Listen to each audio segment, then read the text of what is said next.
বন্ধুরা, এই মুহূর্তে যারা আমার ভিডিওটা দেখছেন, আমার ফেসবুক এবং ইউটিউব পরিবারের সবাইকে আন্তরিক প্রীতি শুভেচ্ছা ভালোবাসা জানিয়ে আজ আর একটি নতুন ভিডিও নিয়ে চলে আসলাম। আমি সরজিৎ মন্ডলজিৎ। আমার ইউটিউব চ্যানেলে আপনারা আমাকে অনেক সাপোর্ট করছেন। তো আজ আপনাদের দেখাবো আমার নিজের ঘেরের পাড়ে এই যে উস্তে বা করলা যে নামেই বলেন, এই দেশি জাতের ভিতরে যেটা মিডিয়াম জাত সেটা আমার বাবা লাগিয়েছে। তো এইখানে প্রায় 150-র মতন গাছ আছে। দুই পাশেই দেখতে পাচ্ছেন, এক পাশে আছে মাছা দিয়া লম্বা করে, আর এক পাশে মাচা দিয়ে যাচ্ছে সোজা বা থিয়ে করে। এর কারণ পাশের গেটটা আমাদের না, যাতে অন্যের জমিতে না যায়, সে কারণে আমরা দুই সিস্টেমে চাষ করেছি। তো আজ আপনাদের দুটোই দেখাবো। আমার হাতে যেগুলো আছে এগুলো আমরা খাওয়ার জন্য তুলছি, আর এরপরে আমরা বিক্রির জন্য তুলবো। তো আপনারা দেখেন, এই যে সোজা মাচাগুলোতে কি পরিমাণ উস্তে ধরছে। এখানে শুধু উস্তে আর উস্তে, প্রচুর পরিমাণে। আর এ পাশে মাচার নিচে আপনারা যদি দেখতে পারেন, দেখাবো। আর নিচে অনেক পানি, যার কারণে আমরা উঁচু দিয়ে দেখাবো। দেখেন, এই এক জায়গায় দেখলে আপনারা বুঝতে পারবেন টোটাল মাচায় কি পরিমাণ এই যে উস্তে আছে। এগুলো হচ্ছে মিডিয়াম জাতের উস্তে।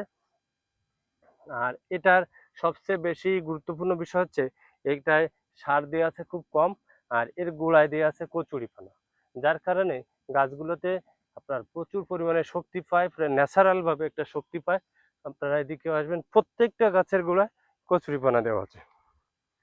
এখানেও যদি দেখেন, এখানে একটু যদি দেখেন ভালো করে, টোটালি আগামাতে এর থেকে উস্তে তুলে বিক্রি করাও হয়ে গেছে এর আগে। কিন্তু এবছর বিল ডাকাতিয়া 2025 সালের জলবদ্ধতার কারণে আপনারা ডানি ভাই যদি দেখেন, এ পাশে যদি দেখেন, পুরো ঘেরে তলানো ফাল, শুধু নেট, শুধু নেট আর নেট। আর ও পাশেও যদি দেখেন, আমার ঘের বাদে ও পাশে, তাও শুধু নেট আর নেট। এই পরিবেশে যে কি অবস্থা আমাদের বিল ডাকাতিয়ার আওতাধীন হাজার হাজার একর জমি এখন পানির নিচে চলে গেছে। আমি আপনাদের নিচ দিয়ে দেখাবো নিচে কি পরিমাণ ফলন হয়েছে। সবাই একটু সাথে থাকবেন। তো আমি নিচেই দেখাবো।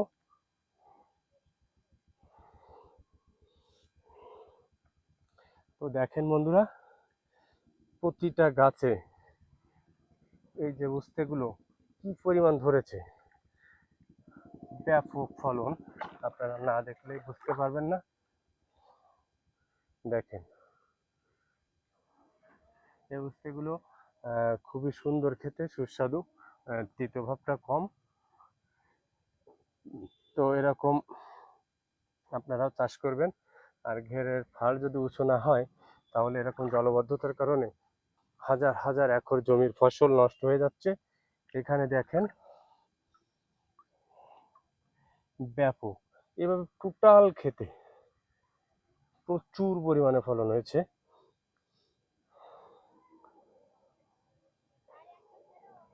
তো